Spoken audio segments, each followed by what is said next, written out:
And so the final question, determine if the events L is longer than 42 and L is longer than 40 are independent.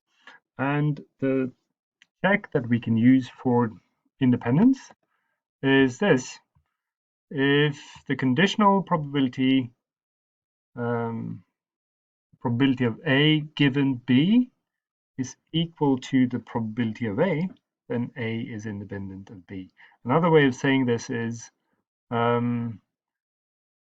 if the probability of B doesn't affect in any way the probability of A, then the events are independent. And the way we need to set that up here is, well, we actually have the numbers for our conditional probability already. So, and this is the probability, the conditional probability that L is greater than 42, given that L is greater than 40.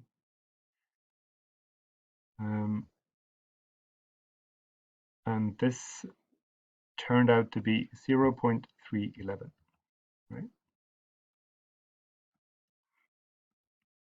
This is the left side of the equation here.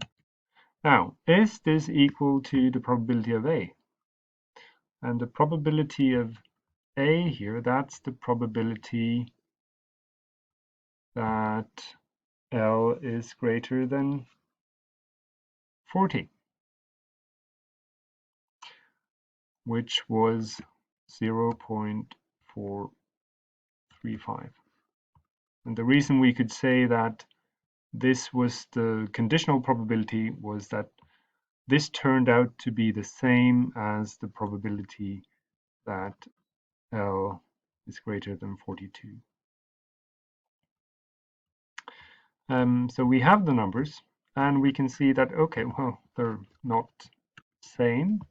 We have to change this symbol into an unequal sign. So obviously not the same number, and since the number is not the same, the probabilities are different, these events are not independent. So they are dependent on each other. So the probability of one affects the probability of the other.